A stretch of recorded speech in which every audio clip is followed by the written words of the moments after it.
Welcome to New Perspectives on RVN TV. I'm your host, Barry Lefkowitz. The USA has clearly been turned upside down because of the COVID-19 pandemic. People have been laid off, or they're working less hours. Health costs are skyrocketing. What do you face and do when you're deep in debt? As soon as you hear the word collection agency or bill collector, you immediately panic because you expect the worst. To help lift the veil about collection agencies and the fact that they want to be able to help you in this crisis are my two guests today. To my immediate right is a dear friend, Elizabeth Clifford, president of Hermitage Financial since 1988. Obviously, she was a young child. Has 40 years working in the credit and collection industry. She is nationally recognized as a businesswoman and a leader in the industry, and she's passionate about supporting her community. Elizabeth created the Quest for Excellence Scholarship that she gives each year to a senior at a local high school. To her right is also a dear friend, Keith Kettlecamp, who is president and CEO of Remex, Inc. in Princeton. He founded the company in 1983. He's a past board member and past president of the National ACA International and past president of the New Jersey Association of Collection Agencies. Keith is founder and past president of the Columbia Ultimate User Group Corp. And a current board member. Keith has been nationally recognized for his work also in the industry. Welcome to both of you. It's great to see you because it's been quite a long time since we've actually physically seen one another. What are collection agencies, and what is the role that you play presently in society? Well, ladies first. So a collection agency is basically acting as an extension of the creditor's collection department. We're there to help them collect their past due receivables, and that's our function. So we resolve problems, get the debts paid, clear people's credit if their credit needs to be cleaned up. That's really the long and the short of it. Keith? Well, first of all, thank you for having us on, Barry. Oh, it's my pleasure. We appreciate the opportunity. A collection agency is a component of our credit economy. And with the way that our society is structured now, we have an expectation that we don't necessarily pay for a good or a service at the time that we receive it. And any time that that occurs, you are creating a credit situation. And whenever you create a credit situation, a point where somebody is owing a business entity, you have the potential for somebody not paying that amount back. Right. And it doesn't necessarily mean that that's an intentional oversight. It just is the nature of the interaction and the possibility. And as Elizabeth was mentioning, we are an extension of the clients that we represent, whether it's a medical provider, a credit card issuer, a bank, a musical instrument rental company. Anytime you have that transaction and it's not paid for right away, it's going to flow through our client's normal business process. And at some point, if they're not paid, they have to stop because economically they can't put more resources into reaching out to somebody or working with somebody. So just like they might outsource janitorial services, or they might outsource anything in their business, they're simply outsourcing a part of their business cycle and the revenue cycle for them. And the way I like to think of it is we pick up wherever our client leaves off. And that can be different for different types of businesses or different types of clientele, but we're just an outsourced part of that credit cycle. Obviously, COVID-19 has had a dramatic impact on the everyday person and business. What has that impact, or how has that impact affected what you have to do in your positions as collection agencies? Well, I think it's been twofold, where you have people that actually now they have time and they have money coming in. So they're receiving unemployment and they're getting the additional $600 per week. So, and that's not in all cases, but in a large Right. percentage of the cases. So now they have the time on their hands so that they can resolve some of their outstanding debts, or sit down and take a look at where are they and where are they going, and what's this going to look like for the next few months, because we're really not sure how long this is going on for. And then sit down and make the telephone calls to resolve those debts, and now having the money to either to negotiate a settlement or to sit down and make a payment plan. That's what I've seen. And then we also saw some people, where they still haven't received the unemployment for whatever the reason is, and so they're looking for extensions. So I had people tell me that they were laid off, but they were going back to work, and they called me because we were normally debiting their account each month, and they called to say, okay, could you not debit it this month, but I'll be back to work by next month. And if anything changes, we would say, if anything changes, just call and let us know. And so we would put a stop on any debit coming out of their account. So it's been an interesting time, and people are also taking advantage of interest rates coming down and refinancing their mortgages. So we're receiving telephone calls where people are looking at their credit, looking at what's outstanding, and paying those bills off. Yeah.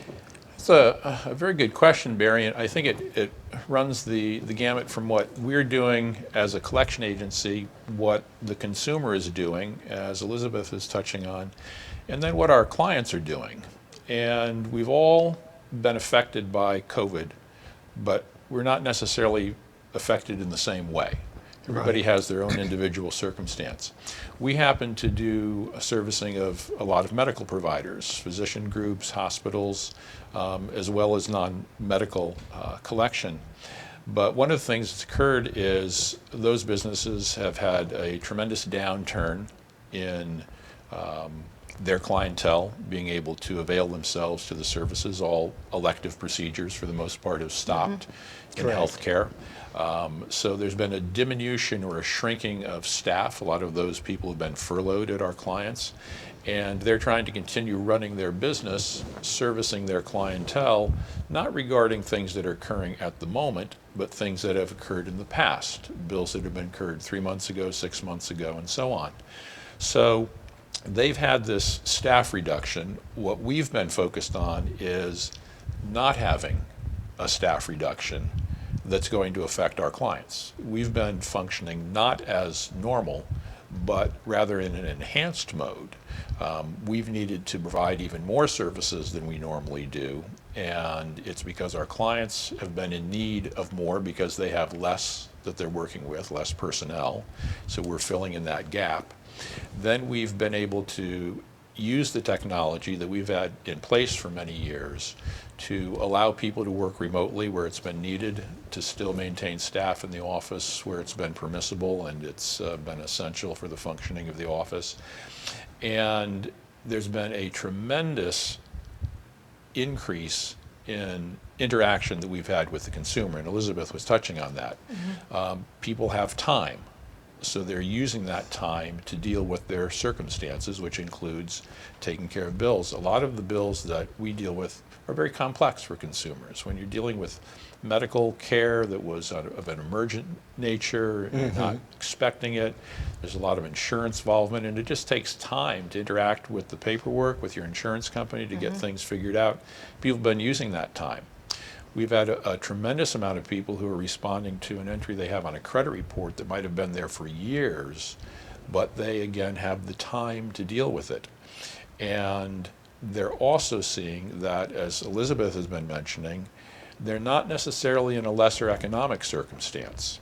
If they have unemployment coming in and the enhanced unemployment, which is $600 additional weekly from the federal government, many people are in an equal or better situation than they were when they're working. You also have people who have not been furloughed or not been in a work stoppage who've received stimulus checks, who theoretically probably didn't need that during this time, yet they have extra cash. And because people have not been able to avail themselves to what are probably luxuries in our lives to a degree, going out to eat, going to the nail salon, going to a ball game, doing things that are entertainment related, they're not spending money like they used to. You know, when I looked at a credit card bill that I got after a month of this, I was amazed at how low it was. And I realized, well, it's because I'm working and I'm at home in the evening. I'm not going anywhere. I'm not spending. Now, It's amazing how fast that adds up, too. yes. Now, of course, people are able to shop online and do those sorts of things, and people are doing that. But our experience has been time, no lessening to a large degree of individual economic circumstances, and the need to service and fill in gaps for our clients has caused us to be busier and helping more people. And we have had clients who've been concerned that we're collecting in this environment of COVID. And what we attempt to explain both to our clients, to consumers, and the general community is that that's what we do on a normal basis. We deal with difficult circumstances for people. It could be a hurricane, it could be an isolated event somewhere, it could be that there was a power outage for an extended period of time. And we're always sensitive to those types of things. But in many ways, that's no different than a personal hardship that's only focused on the individual. And we understand that at any point in time, somebody's going to tell us about a difficulty they had, a job loss that was related not to COVID, but to something else. An unfortunate circumstance, a death in the family. Whatever it may be that's affecting them, we understand those circumstances. That's what we deal with on a daily basis. So we've taken the position of marking accounts in our office with a COVID indication when people are indicating that that's their specific circumstance. But to be frank, that's not been a very large amount of people Not at all. who've indicated that to us. It Not at just all. hasn't occurred that way.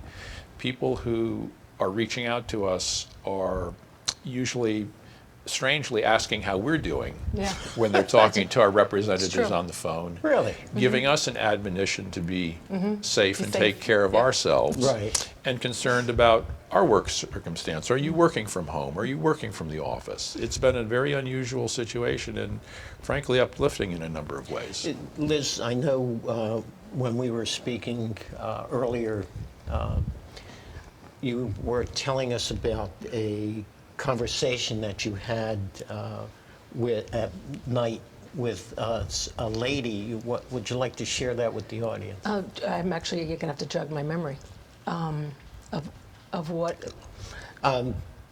You were talking to her the other night, and regarding, her issue, and you were able to work it out with her.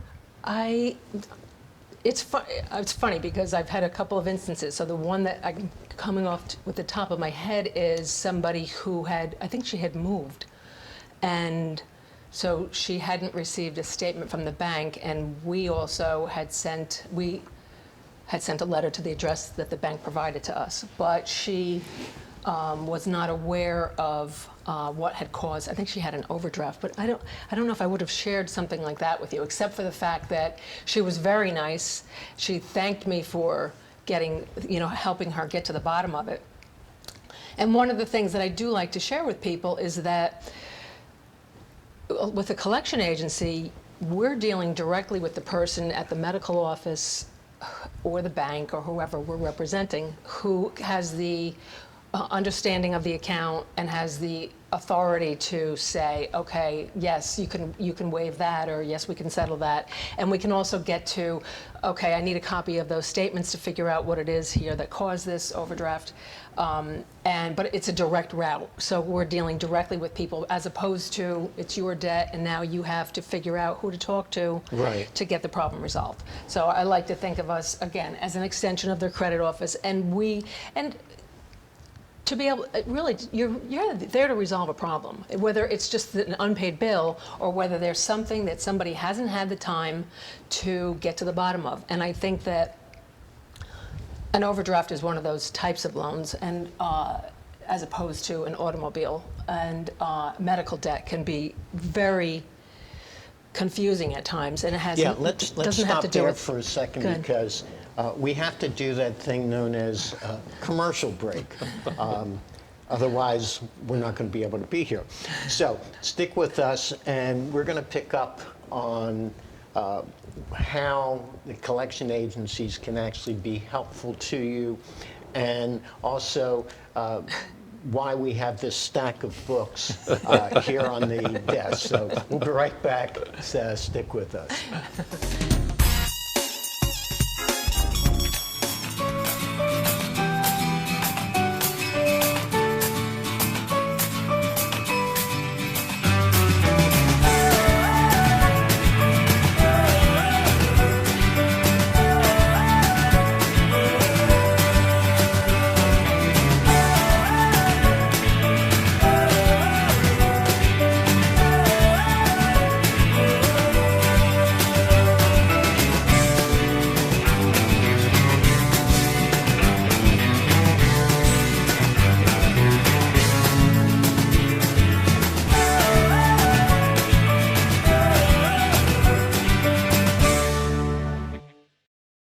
Today's show is sponsored by Dr. Jacqueline. Take charge of your life personally, financially, and professionally.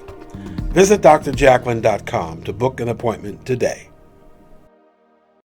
Hey everybody, my name is Ralph Graves Jr. I'm the host of the Ralph Graves Jr. Show, and I want to invite you to pick up my book, Unstoppable. I wrote a book called Unstoppable. It's 7 universal laws that will transform how you pursue and achieve success. The one thing that my 20 years of law enforcement has taught me is that no matter who you are, we are all governed by universal laws, like gravity.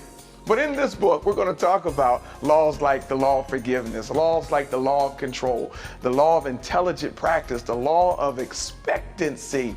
I was able to see how those, no matter what their background was, those who identified and treated these laws with respect, they were able to go on and lead successful lives. So pick up this book, and you can go ahead and pick it up at Amazon.com, BarnesandNoble.com, RalphGravesJr.com, where anywhere where fine books are sold. Thank you. There you go, Richard. Oh! Is that too hard for you? No. Is it too hard for you? Woo! We're playing catch now. Oh, shit.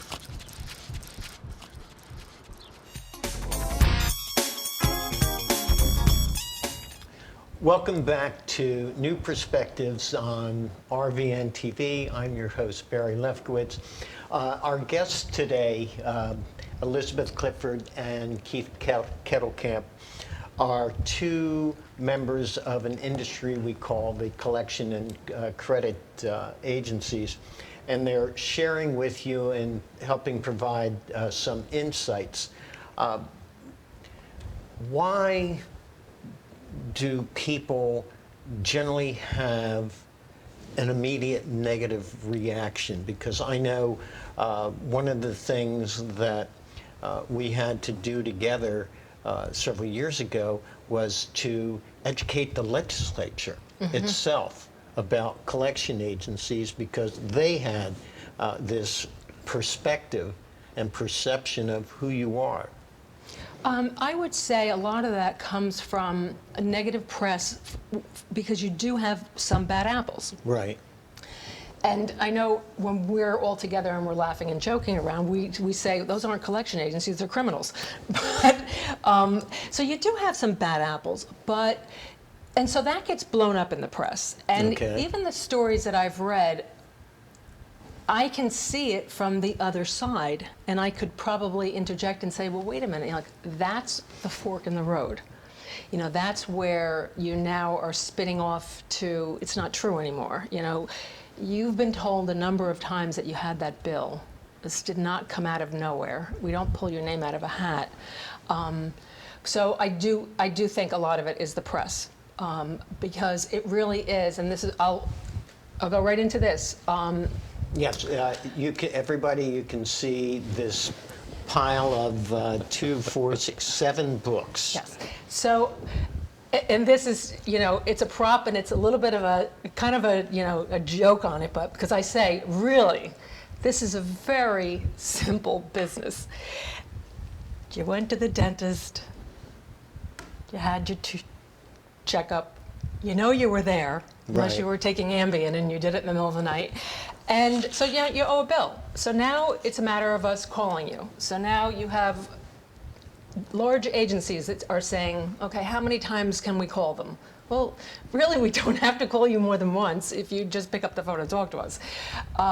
And you can always email us if you don't want to talk. So it really is a very simple business. It's just it's an easy conversation that can be awkward in a difficult time. Sure. People have shame associated with owing money. Okay. You know, they feel shame, and and actually once you can pass that hurdle with them and help them, you know, say, you know, there's nothing to be ashamed of. Like, let that go. Let's just talk about what is happening, so you can help them. So this to me is, you know, a lot of people paid a lot of money. What is this reflective of? This is reflective of compliance issues, how many times you can call somebody, what you should be able to say to somebody. And most businesses are going to speak to you in a business-like manner. They're going to just talk to you about, hello, I'm calling because you didn't pay Dr. Smith. That's not complicated, you know. Right. You know, you went to your dentist on this date, you know. So even a mother taking care of a large family knows when her kids are going to the dentist. So I think that this has become overblown. It's become a very large part of our business when I can break it down into saying it's really a matter of you've had a good or a service and now you have to pay for it. And so now you might not be in a position where you're able to pay for it. So now let us help you figure that out. And maybe you do need to file for bankruptcy, and maybe you've thought about that. But that's where you can find out. You can look at the nitty-gritty of it, and you can take it from there. And I'll let Keith expand on it. I think what we're speaking about in a more general sense is the environment that we as a society live in terms of increased regulation that we have on all types of businesses. We are regulated by the federal government under Right. federal law that covers debt collection practices, and there are also certain state laws that cover debt collection. The thing that's most important in the collection process, which Elizabeth was talking about, is communication. Mm-hmm. And there are many reasons that people don't pay a bill. One of them is because they don't have the funds at the moment to pay the bill. But that's, in my experience, not the usual reason. It Really? has to do, yes, it has to do with attention to the matter, time. Okay. Mm-hmm. We don't collect money from people who don't have the ability to pay. If they didn't have the funds, they wouldn't be paying us. So if they have the ability to pay, there's frequently confusion about an account, a question about an account, paperwork that needs to be addressed that they may need assistance with, particularly on healthcare accounts. All healthcare accounts come to a collection agency because the provider thinks that it's a self-pay account. There is no longer insurance payment that's due. Right. When in reality, there may be insurance payment that's due, but it's not being paid by the insurance carrier because the patient needs to intercede. Right. The insurance company wanted information from them, maybe a coordination of benefits, asking about another insurance plan that they may or may not have had. Or the consumer may need to get medical records from one insurance provider to the insurance company that has nothing to do with the provider who's not been paid yet. So it has to be a involved process where all parties are doing the steps that they need to do. And frequently that's what we're doing. So anything that prevents communication or delays communication between an agency and the consumer is a disadvantage to everyone. Okay. And I think what Elizabeth was Yeah. alluding to is the regulations do not make it easy to communicate. There are things that we have to tell a consumer when we communicate, both in writing and verbally, that are not friendly words. Right. They sound ominous in ways because we're stating certain rights to them. Right. When They get we scared. just want to engage in a human conversation that you would have with your neighbor or your friend and work out something that needs to get taken care of. Okay. So if they're afraid to call us, or we're afraid to call them, or it's difficult to call because there are limitations on the way you can make calls or the types of calls that you can be made, Right. all that does is delay something that's going to happen on the account ultimately, which is the need to address it. So the more that we can further communication and the more that somebody realizes that reaching out right away is the thing to do, the easier it is to address a matter. I like to tell people that I've never had a client in my almost 40 years in this business who wouldn't set up a payment plan with a customer Right. that would meet their needs at Yes. that moment. Right. Yes. Okay. And usually it's because there hasn't been communication between the creditor and the service recipient or the purchaser of the good to work that out, which is why it comes to the collection agency. It's just a communication gap.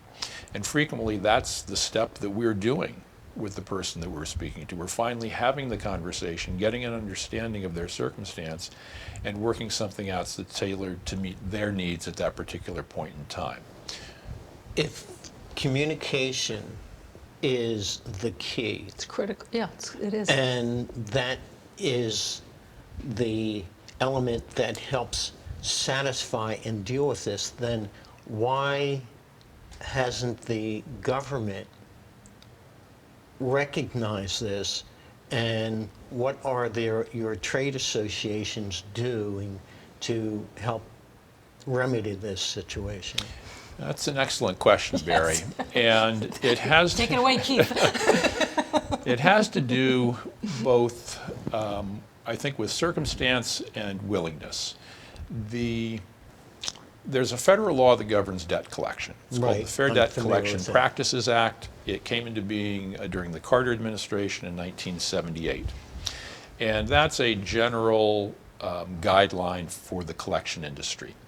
The challenges with that law are that it does not deal in specifics. It deals in generalities. Okay. So there are no bright lines, things that you know should be done exactly or shouldn't be done. So that makes it challenging. On top of that, we have a law that's called the Telephone Consumer Protection Act that came into being when cell phones were in their infancy. And many of us back in the day were receiving unwanted calls at dinner time. Which the Supreme Court just dealt with that. Has recently dealt with that. Right. But all they did Yes. was exclude the government. They didn't really. Well, but going back to the inception, this law came into being that dictated how you could call with equipment that was in essence dialing in Right. an automated way. And the way that this law is written is it makes a barrier to easy communication with what we all use now. Unfortunately, speaking of barriers, we actually ran out of time.